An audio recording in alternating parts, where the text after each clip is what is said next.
और 12 गुरुद्वारा रकाब पहुँचे। ये 12 नंबर ही वो है जो बहुजन समाज पार्टी की असली पहचान है कि ये मई 1990 में हमको सरकार से मिला था।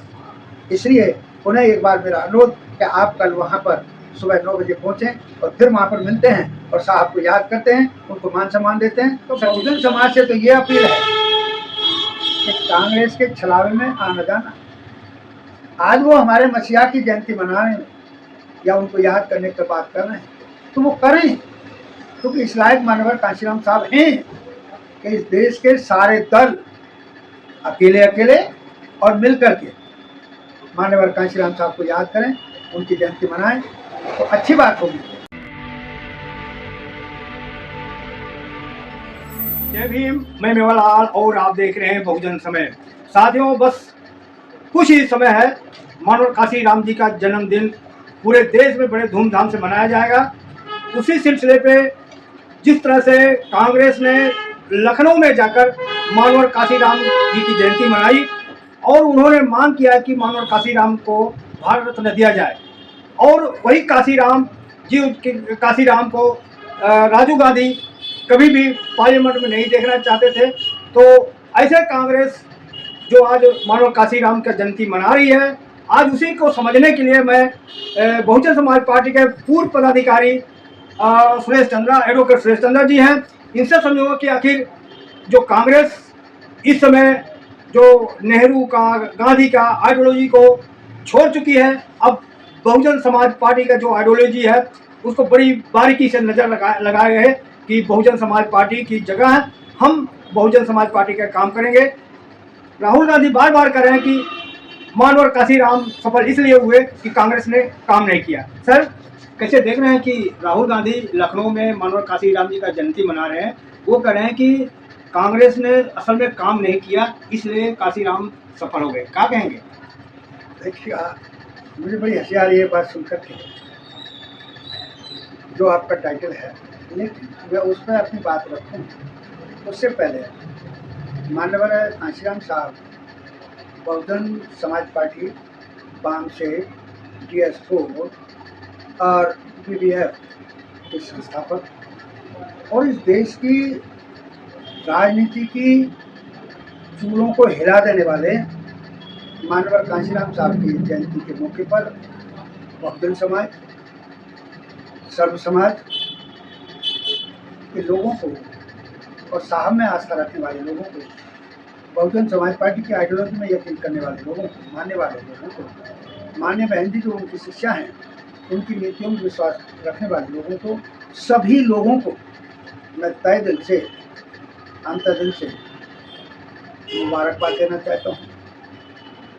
और ये भी मैं ऐसे मौके पर मंगल कामना करना चाहूँगा आपके लोकप्रिय बहुजन समय चैनल के माध्यम से कि भी इस देश में जो मानवर कांशीराम साहब चाहते थे कि चारों तरफ शांति रहे, विदेश नीति हमारी परिपक्व रहे, विदेशों के किसी लफड़े झपड़े का हमारे देश पर कोई प्रभाव न पड़े, हमारी सरकार की उस नीति, तो ऐसे मानवर कांशीराम साहब की जयंती पर मैं तहे दिल से मुबारकबाद देता हूँ, शुभकामना देता हूँ। और मैं साहब के जयंती के मौके पर अपनी श्रद्धांजलि भी साथ ही साथ प्रस्तुत करता हूँ। और जहाँ तक आपने कहा कांग्रेस के नेता राहुल गांधी जी की बात कही, तो मैं बड़ा विचित्र महसूस कर रहा हूँ कि वो परिवार जो कांग्रेस का मालिक होता है और इनकी दादी जी इंदिरा जी, क्योंकि इंदिरा जी की डेथ से पहले इस देश में बहुजन समाज पार्टी 14 अप्रैल 1984 को बन गई थी और इंदिरा जी का डेथ मर्डर अक्टूबर में 84 में हुआ। तो बड़ी विचित्र बात है कि जिस कांग्रेस को मानवर कांशीराम साहब को याद कर रहे हों, जयंती मना रहे हों, तो बड़ी एक विशेष बात है। हालांकि अगर वो इस काम को कर रहे हैं तो बहुजन समाज से तो ये अपील है कि कांग्रेस के छलावे में आना जाना। आज वो हमारे मसीहा की जयंती मनाने में या उनको याद करने की बात कर रहे हैं तो वो करें, क्योंकि इस लायक मानवर कांशीराम साहब हैं कि इस देश के सारे दल अकेले अकेले और मिलकर के मान्यवर कांशीराम साहब को याद करें, उनकी जयंती मनाएं तो अच्छी बात होगी। लेकिन बहुजन समाज के लोग और बहुजन समाज पार्टी के समर्थक, शुभचिंतक, कार्यकर्ता, पदाधिकारी किसी भी रूप में कहने का हूँ कि राहुल गांधी गलत क्या कर रहे हैं सर। कबीरदास ने तो कहा कि सारे साल कह रहे थोथा दे उड़ाए, तो अच्छा इच्छा ले रहे वो, उसमें गलती क्या है? नहीं, मैंने कब गलत कहा है? मैंने तो ये कहा है कि जिन मानवर कांशीराम साहब ने और ये कहा हो कि कांग्रेस सांपनाथ है, और इतना ही नहीं, कांग्रेस ने भी ये कहा हो कि कांशीराम खाड़कू है। खाड़कू का अर्थ सही शब्दों में नहीं होता है, आतंकवादी कहा जाता है। लेकिन मानवर कांशीराम साहब ने दैट टाइम भी कांग्रेस को जवाब दिया था कि हाँ, मैं खाड़कू हूँ, पूरे देश में जगह जगह पर जाकर के मैं ठोका उल्टा करता रहता हूँ, लोगों को समझाता रहता हूँ। तो ऐसे साहब की अच्छाइयों को वो याद कर रहे हैं, तो मैंने तो ये नहीं कहा कि वो कोई गलत काम कर रहे हैं, वो करें। मैंने तो अपने मानवर कांशीराम साहब के समर्थक और बहुजन समाज पार्टी के शुभचिंतक, कार्यकर्ता, पदाधिकारी, मान्य बहन जी के प्रति श्रद्धा भाव रखने वाले, उनकी नीतियों में आस्था रखने वाले लोग, उनके दिशा निर्देशों को मानने वाले लोग बस बहकने का काम ना करें। सर, कांग्रेस और कोई इस काम को करता रहे कि साहब को याद। सर, आप तो मानवर कांशीराम के साथ आपने काम भी किया है, आपने सारा उनको आइडियोलॉजी समझते हैं। आज मैं देख रहा हूँ राहुल गांधी जी कलम को उदाहरण दे रहे हैं। हाँ। कि कलम जो है मानवर कांशीराम जी समाज को ऐसे चाहते थे, ये कलम बीजेपी कांग्रेस को अलग करके जो लिखने वाला है उसको फेंक दिया है और 15 को लेकर चल रही है। ये सारे बारीकी से राहुल गांधी समझ रहे हैं, लेकिन बीएसपी छोड़ दिया है कांशीराम का विचारधारा। नहीं, बीएसपी ने कुछ नहीं छोड़ा है। बीएसपी तो आज भी कांग्रेस को उसी निगाह से देखती है। कौन सी निगाह से? कि मेरे बाबा साहिब को, जिनके ख्यालातों पर, विचारधारा पर बहुजन समाज पार्टी की स्थापना की मानवर कांशीराम साहब ने, उन बाबा साहिब का फोटोग्राफ संसद में नहीं लगा सकते और ना बाबा साहिब को वो भारत रत्न की उपाधि दे सकते। जब तक उस बाबा साहेब तो उसी दिन से काबिल थे जिस दिन से भारतीय संविधान इधर देश में मान्यता प्राप्त हो गया। हर वर्ग ने, हर धर्म के लोगों ने, हर जाति प्रांत के लोगों ने बाबा साहेब का एहसान माना, आज भी मानते हैं। लेकिन कांग्रेस उसको भारत रत्न की उपाधि नहीं दे पाई। और फिर ये सारा काम जब बहुजन समाज पार्टी ने और मानवर कांशीराम साहब ने तीखे तीखे अल्फाजों में बात कही है, तब जाकर के ये काम कई बीपी सिंह जी के समय पर हो पाया। सर, राहुल गांधी कह रहे हैं अगर आज नेहरू गांधी जिंदा होते तो मानवर कांशीराम को चीफ मिनिस्टर बनाते। कौन साहब होते? कौन जिंदा होते? नेहरू। देखिएगा, एक तालमेल तो खाली है कि नेहरू जी का इंतकाल हुआ है और पामसेब की सोच के तहत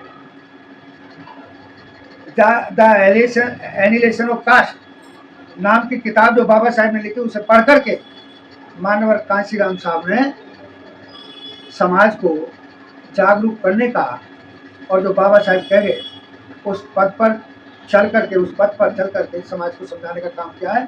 तो 27 मई 1964 को जवाहरलाल नेहरू जी का इंतकाल हो गया था और मानवर कांशीराम साहब ने 64-65 में ही अपनी नौकरी छोड़ी। बाबा साहेब की लिखी हुई किताब के द एनिलेशन ऑफ कास्ट, जाति का समूल नाश, उसको पढ़ करके धीमे धीमे ये जान करके, समझ करके सरकारी कर्मचारियों तक गए और सरकारी कर्मचारियों तक जाते जाते चलते चलते उनको समझा करके 1978 6 दिसंबर 1978 को बामसेब की घोषणा कर दी। कौन सी बामसेब? बामसेब जब अपना काम कर रही थी तब तक बसपा न बनी, घोषणा बामसेब की। DS4 से चुनाव पहला लड़ा, 0 से लेकर के 2-1.5% तक वोट आ गई। तो जब लोगों ने साहब से कहा कि साहब अब तो कुछ और करना चाहिए, तो साहब ने 1984 में इंदिरा जी की डेथ से पहले बहुजन समाज पार्टी बना दी। लेकिन आज जो राहुल गांधी जी कह रहे हैं, राहुल गांधी जी के पिताजी ने बामसेफ के जो मान्यवर कांशीराम साहब पे बिल्कुल साथी थे, जीएमटी कारखाना होता है चंडीगढ़ में, उसमें जीएम थे सरदार तेज झिल्ली, उनको बहकाया, फुसलाया, डराया और बामसेफ को ध्वस्त करने का ठेका राजीव गांधी जी ने लिया तत्कालीन व्यवस्था के तहत।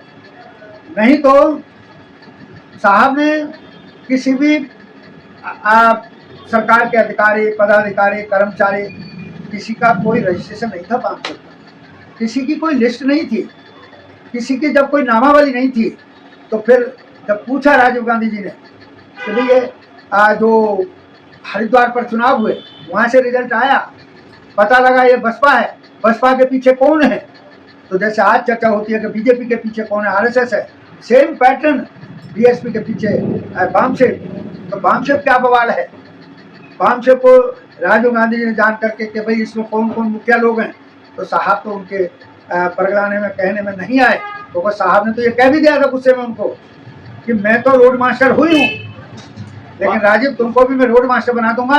लेकिन तेजेंद्र सिंह झिल्ली उनके बहकावे में आ गए और बामसेफ को 1986 में ला करके बिल्कुल खत्म जैसा कर। सर राहुल गांधी ये कह रहे हैं कि मानवर काशीराम जी कांग्रेस को डुबा दिया, कुछ भी कर दिया, वो खास बात नहीं है। खास बात है कि मानवर काशीराम अपने विचार से बदले नहीं, अपने बात पे अटल रहे, इसलिए कामयाब हुए। तो राहुल गांधी जी आपके लिए तो सबक हो गए, आप अपनी पॉलिसी पर रहो, ताकि बहुजन समाज पार्टी वाले नेता और माननीय बहन जी साहब की तरह कहें कि कांग्रेस सांप नाथ है, ये सिद्ध हो गया है। राहुल जी याद करें, मैंने तो कहा और कह दूं तो अगर धन्यवाद दिलवाना चाहे तो मैं धन्यवाद भी देता हूँ कि वो मनाए, जयंती मनाए, हम भी मनाएंगे, कल हम भी मना रहे हैं। और ये पूर्व संध्या है, उस पर आप लोग मेरे से बात कर रहे हैं। जी, वो तो माना सर कि कांग्रेस में कमजोर हो गई है, लेकिन जो कांग्रेस का नेता वो अमीर हो गए, अरबपति हो, उसने माना राहुल गांधी ने। देखिएगा, साहब ने अपने जीते जी ये बात भी कही कि कांग्रेस हमारे कामों से गिरावट की तरफ चली है, लेकिन साहब की चिंता भी ये रही है, उन्होंने इस पर शब्दों में कह भी दिया है कि यदि कांग्रेस और ज्यादा कमजोर हो गई तो बीजेपी सत्ता में आ जाएगी। कांग्रेस यदि और कमजोर हो गई तो बीजेपी सत्ता में आ जाएगी, वो हमारी जगह राजनीति में ले लेगी। इसलिए राहुल गांधी जी जो कह रहे हैं इस बात को, उनको वो बात भी याद रखनी चाहिए जो उनके पिताजी करके गए। और कांग्रेस ने भी कहा और तो और छोड़ दीजिएगा, बाबू जगजीवन साहब तो जीवित थे, कभी बाबूजी ने साहब को कोई अच्छी सलाह या बात करना किसी भी तरह का समाज के हित में कभी पसंद नहीं किया। मौर्य साहब थे, मौर्य साहब कितने कट्टर थे, मौर्य साहब ने ये कह दिया था, हमने सुना है कि जब बिल्कुल नाम लेकर के कहा था उन्होंने कि जब उसका बाप मेरा कुछ न बिगाड़ सका तो उसके हाथ के कलाई की हरी हरी चूड़ियां मेरा क्या बिगाड़ गई। इंदिरा गांधी पे कहा, सुनिएगा, इंदिरा गांधी जी की तो मैं बात कर रहा हूँ, तो हरी हरी चूड़ियां कलाई में तो उन्हीं के है, संबंधित बात है। लेकिन इंदिरा जी ने उन्हीं मौर्य साहब को खरीद करके दिखा दिया।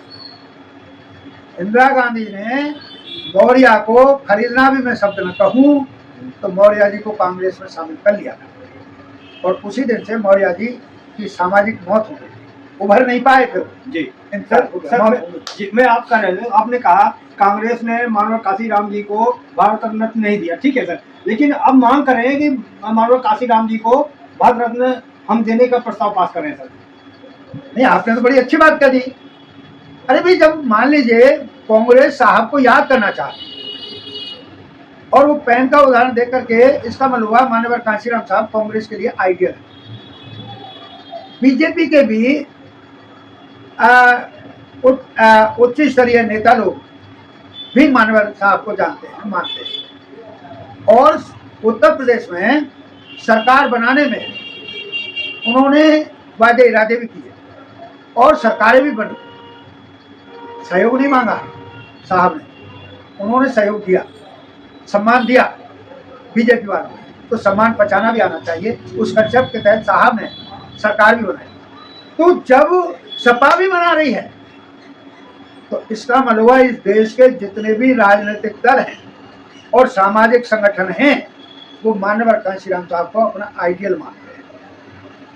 जब आइडियल मानते हैं, आदर्श मानते हैं, तो फिर ठीक है, बसपा में बतेरी जगह है, वो सारे लोग आए, पार्टी में शामिल हों, साहब के सिद्धांतों को समझें, साहब की टेक्नोलॉजी को समझें, काम करने के तरीकों को समझें और माननीय बहन जी के सानिध्य में केंद्र में सरकार बनाएं और माननीय बहन जी को प्रधानमंत्री बनाने का भी काम करें। सर मैं कह रहा हूँ कि मानवर काशीराम जी, क्या बीएसपी का कॉपीराइट है क्या कि बहन जी केवल बीएसपी मानवर काशीराम की जयंती मना सकती हैं, बाकी लोग नहीं मना सकते?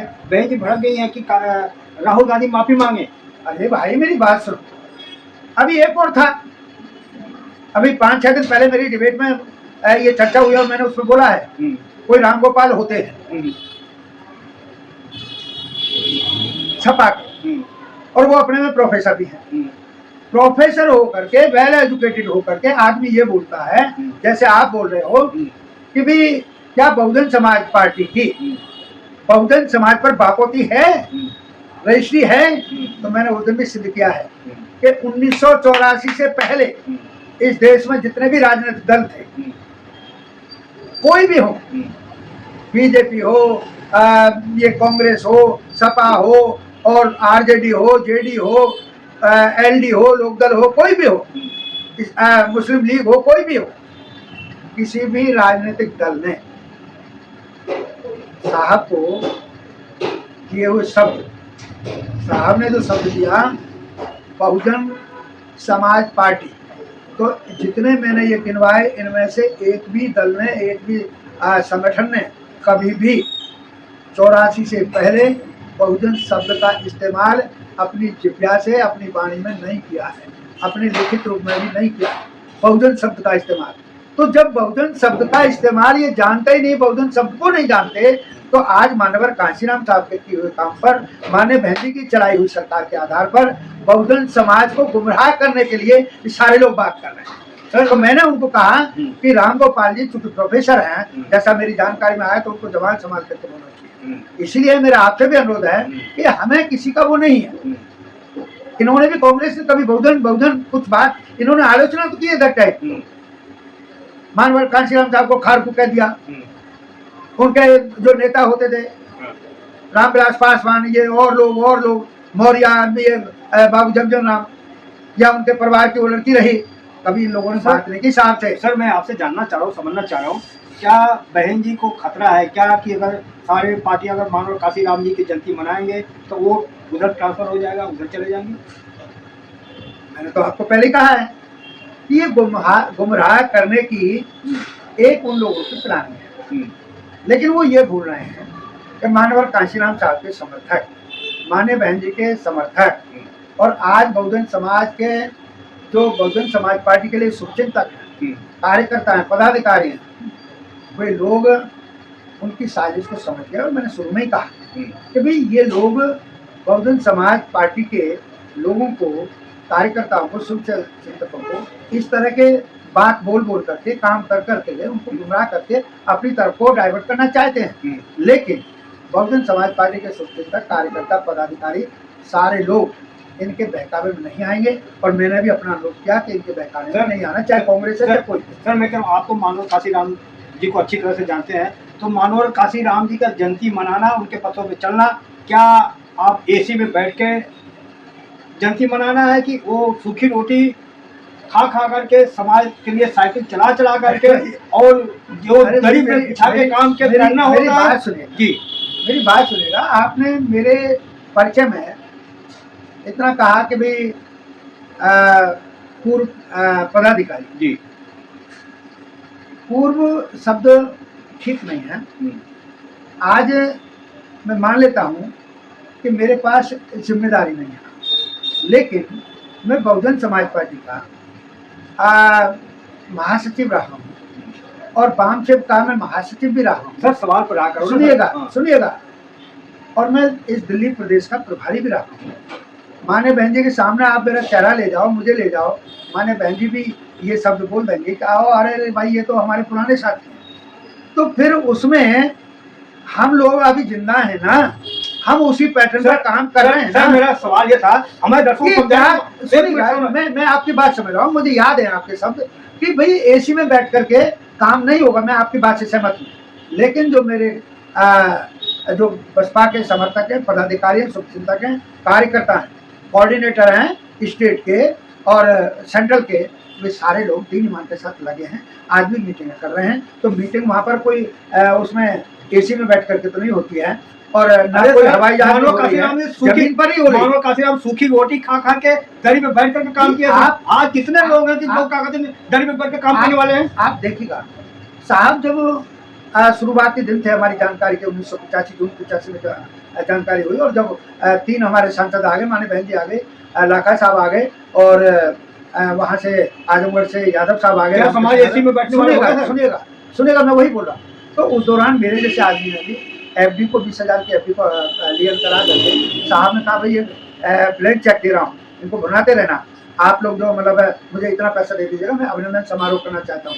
और वो हुआ सर, भरोसा कोड लगाना। तो मैं वही बात कहना चाह रहा हूँ, आज मुझे एक बार बताइएगा एसी में बैठ करके कौन काम कर रहा है? मैं एक कर रहा हूँ, आज हमें दर्शकों समझाइए सर, मानो साहब को कोई घटना सुनाइए ताकि हमें दर्शक सुनकर उसके कुछ प्रेरणा ले सकते हैं, ये मैं समझाना चाह रहा हूँ। देखिएगा, मैं वही कह रहा हूँ, जो आप किसी देखिएगा ना, अरे भाई आज ऐसी समाज के कुछ लोगों को, अरे एक घटना सुनाइए ना मानो काशीराम की। देखिएगा साहब का सबसे बड़ा नारा था, कौन सा? जो जमीन सरकारी है वो जमीन हमारी है। आज यदि नारा लगा दिया तो गड़बड़ हो जाएगा। नारे से वोट नहीं मिलता सर? नहीं, दिल्ली में ऐसे कार्यकर्ता रहे हैं जिन्होंने वो नारा सिद्ध करके दिखाया है, चले जाएगा।